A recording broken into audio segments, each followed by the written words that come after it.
All right, hello everyone, and welcome to Friday's edition here of 22 Minutes with Jayson and Stephen. Thank you for joining us, and if you're watching us here on Facebook, that is fantastic. We appreciate that. Give us a like and a thumbs up on that. Sorry, I've got you going on Periscope as well. I can hear it. You can hear it? Yeah. And I'm trying to turn it down, but I can't. Ugh. Uh-oh. There you go. Throw it in the other room. Yeah, all right. I'll put it in my drawer here. Goodness gracious. Yeah. There you go. Can you still hear it? Yeah. Oh boy. That's no bueno. Well, this is a little bit of a Freaky Friday, I guess. We are what we call a work in progress. Yeah. Hopefully now you can't hear it. No. Yeah, I can hear it a little bit, but hopefully you can hear it. All right. My question is this more? My question is that more important than being annoyed for 20 minutes? Yeah, right. Yeah, we don't want to be annoyed for 20 minutes. And I was hitting the down button, but obviously the down button, that's maybe why my wife got a new phone, because the volume button doesn't work. All right, so let's... It's all coming together. It's all coming together. All right, so again, thank you for watching this episode. We really appreciate it. Give us that thumbs up, that like. Share with your friends and family. We certainly would love the opportunity to earn your business. If you are, I'm giving a lot of hand motions, aren't I? No, I'm doing it. I'm interpretive dancing. Okay, all right. All right. Give it a thumbs up. Share with friends and family. We want to earn your business. Yeah, I don't know how to do if you're looking to buy, sell, or refinance a property here in Arizona. So this is actually not Freaky Friday, although it's kind of close to Halloween. So. Kind of scary outside. Yeah, it could be a little scary. Actually, this is a little bit of Friday reflection. We want to reflect on the week in review, if you will, in real estate.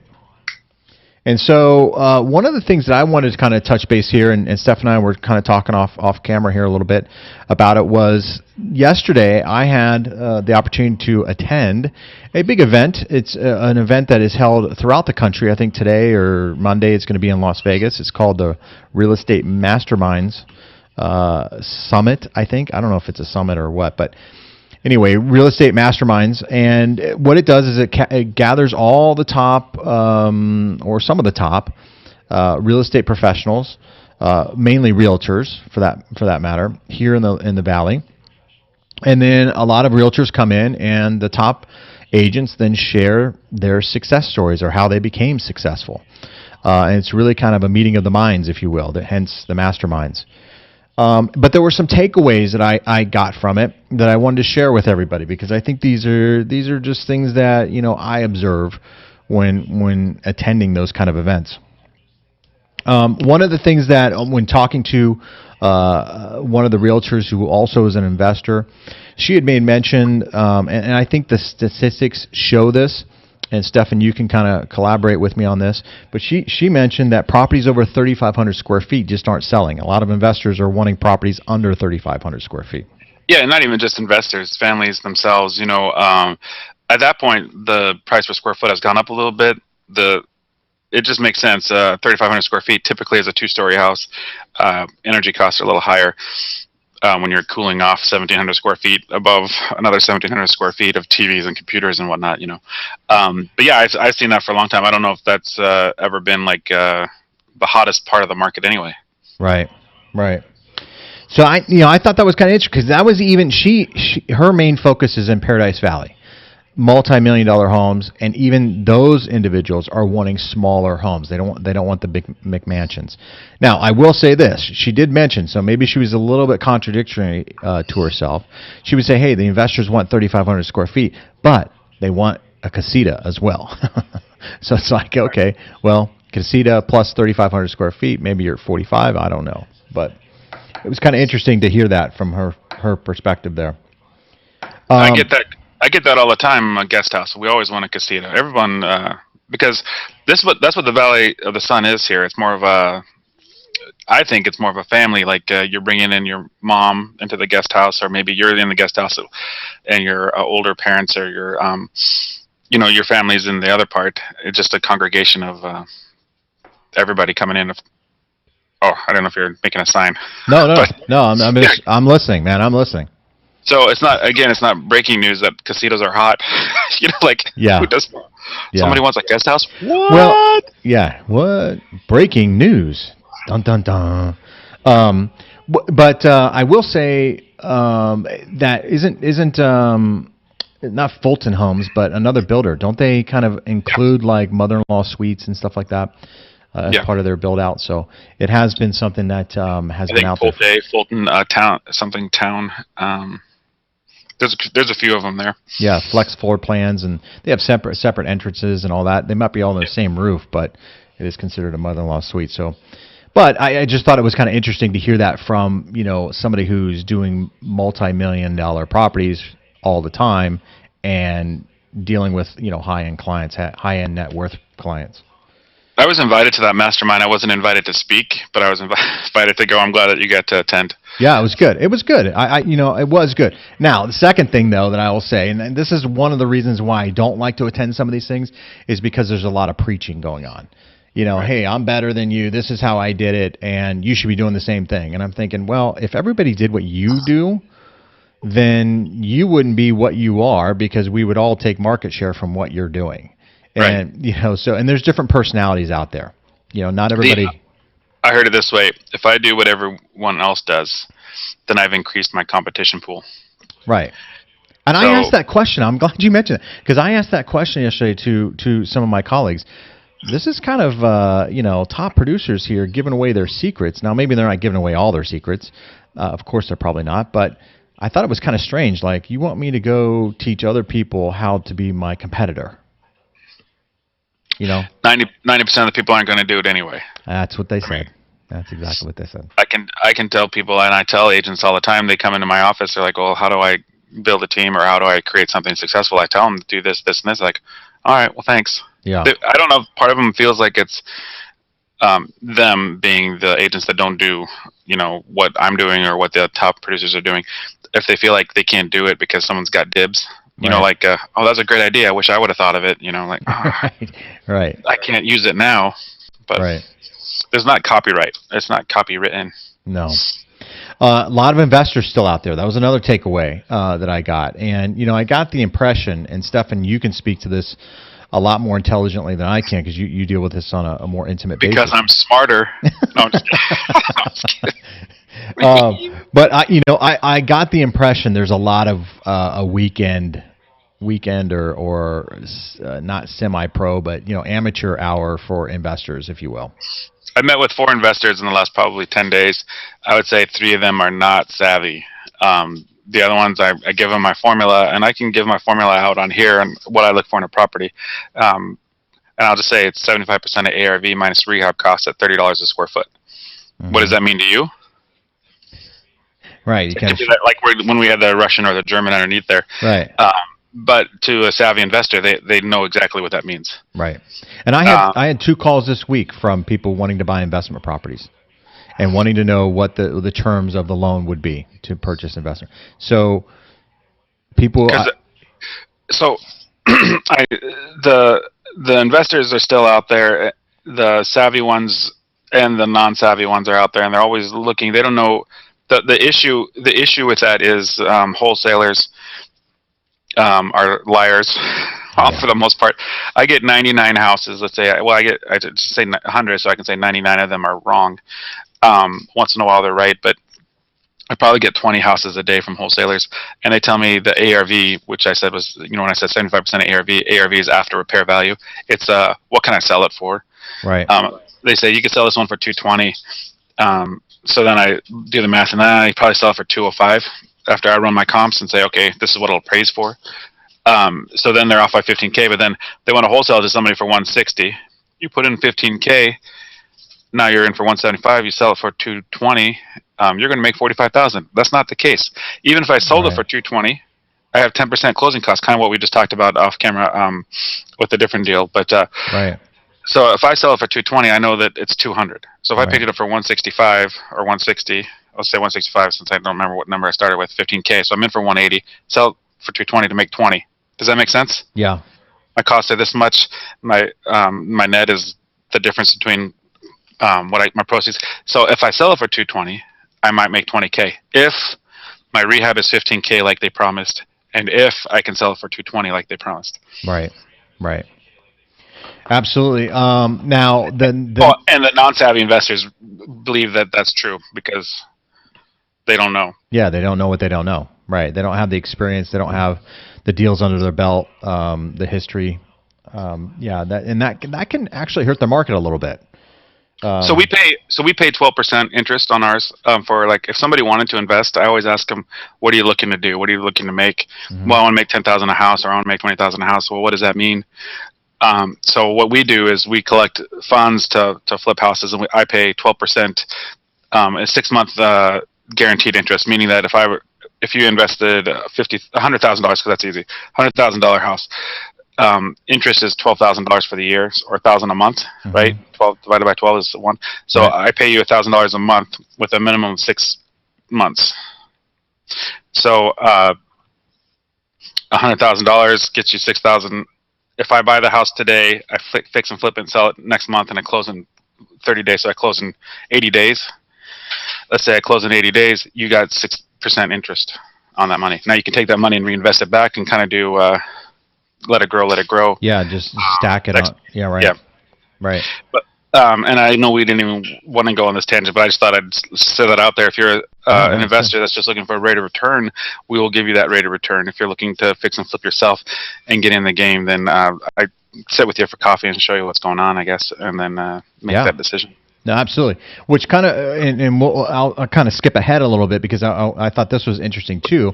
Another takeaway is that how many realtors out there who don't have your experience, Stephen, who are out there, and I'm not saying it's a bad thing necessarily, but the consumer doesn't always know the level of experience of the realtor. They just hear the name realtor, or they see their designation, and they automatically do business with them. We experienced that this week, right, or at the end of last week or whatever. We feel like one of the clients that we represent, or you represent now, one of the clients that I was dealing with that I referred over to you, wasn't getting fair representation, and that could have been terrible. It was terrible, and it wasn't.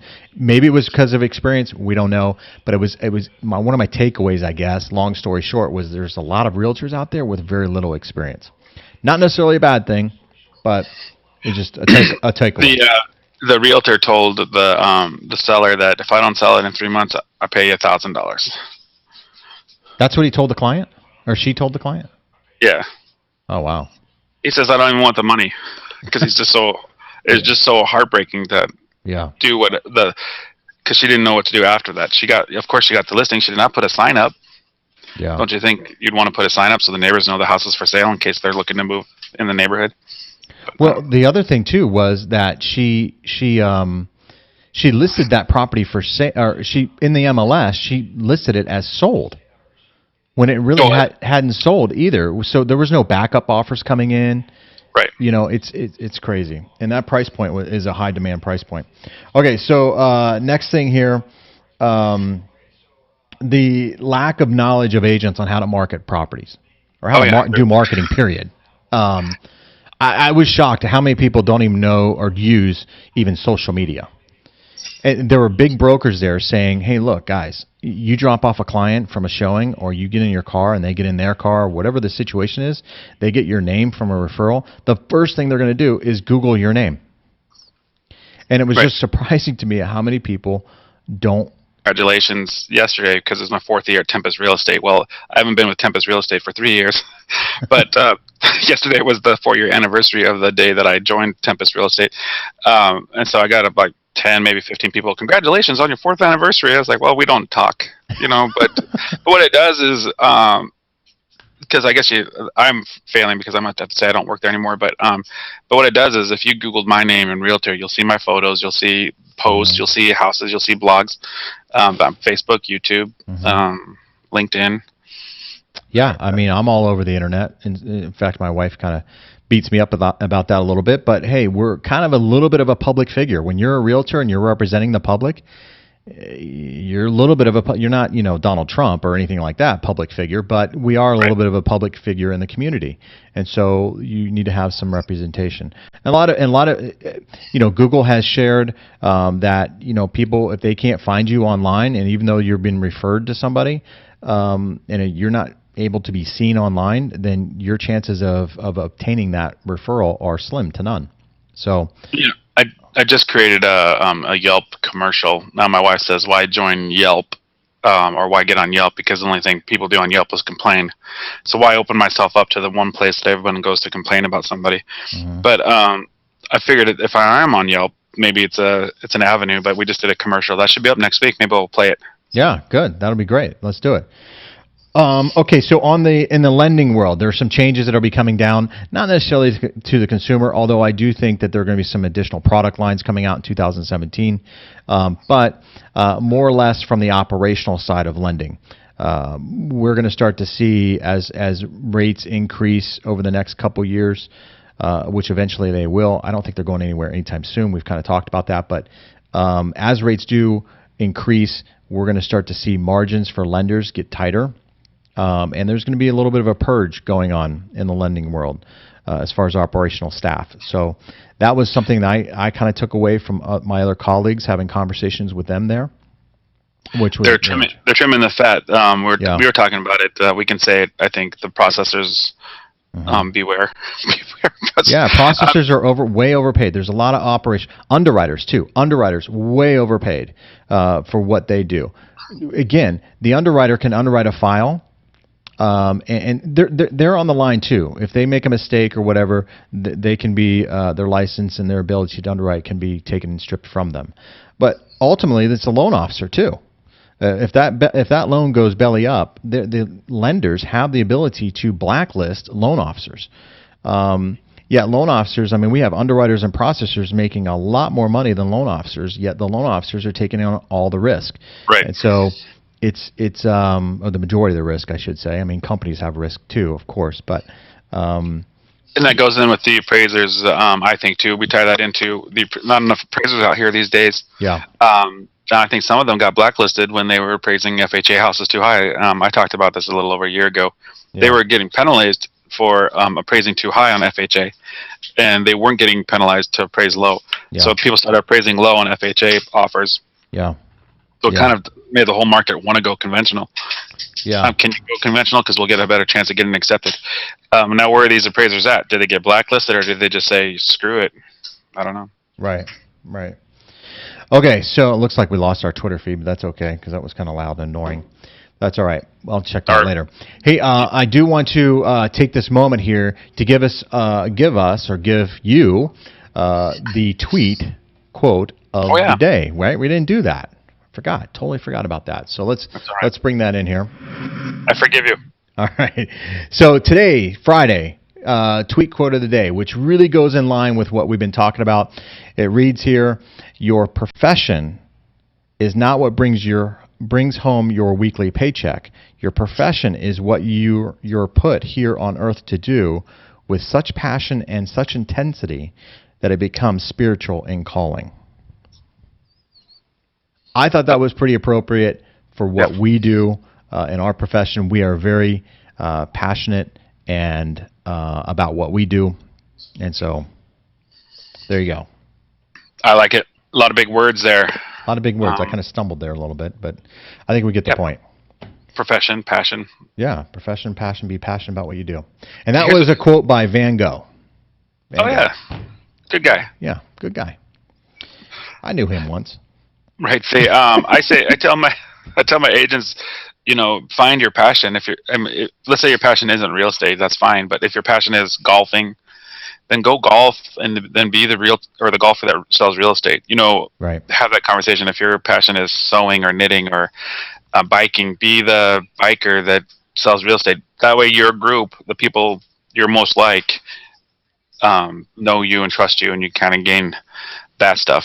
But find whatever your passion is, build your business around that passion. Absolutely.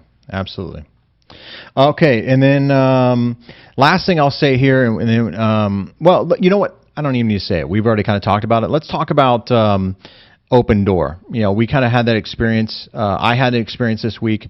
I got a call from a client who's used Opendoor. Very happy with the service. But I want to talk about that a little bit because I'm always curious as to these sort of things. We talked about a little bit on Trending Tuesday this week.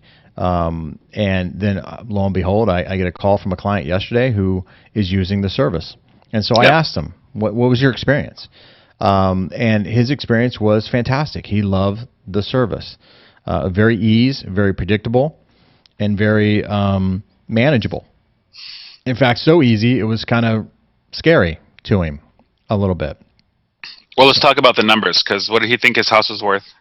So he thought his house was worth 164 when he ran comp, somewhere in that vicinity. And what was his offer? Opendoor, and I'm pretty sure it was 172 what they offered him.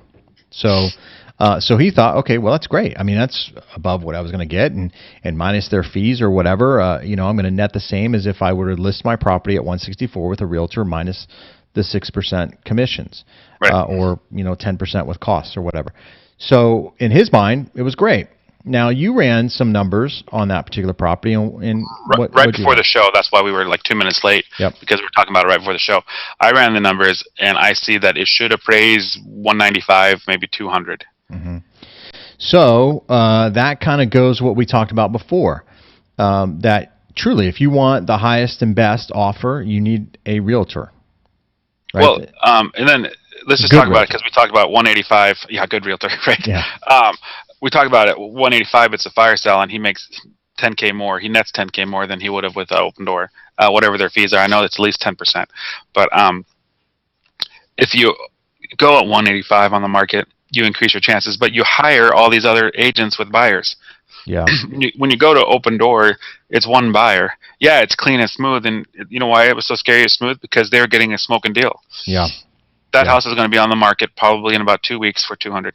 Yeah. Yeah, no, it's. I guess it boils down to, and we'll kind of leave with this because we're out of time, but it kind of boils down to what's convenient for you. Is convenience? How much is convenience worth? I guess. In this case, maybe $10,000. Well, and he thought it was 164. If he would have hired a realtor to give him an appraisal, or a CMA to tell him that it's worth 185, 195, 200, depending on the interior, of course. But someone tells him it's worth 185, then he knows that 172 isn't the best offer. Then he can make that decision, but he's empowering himself probably on Zillow, finding out that it's worth 164. Those estimates, they get people in trouble. That are always low, right, or wrong, right? Right, always wrong. Yeah. So, but there is that convenience factor, and there's probably a niche for that, but you're not going to get your highest and best on those kind of things. OfferPad, We Buy Ugly Houses, any of those kind of things out there, you're just not going to get your highest and best. It's just not going to happen. All right, so I think that'll do it. So again, like our Facebook page. We would love the opportunity to earn your business, so please reach out to us. Message us on Facebook. Hashtag 22MinutesAZ on Twitter if you're watching us on Twitter or watched us on Twitter. And we will be sure to reach out to you. I love it. All right. Thanks. Have a good weekend, everyone, and we will see you every Monday through Friday, 9 a.m. Arizona time. Take care, That's everyone. Right. Thanks.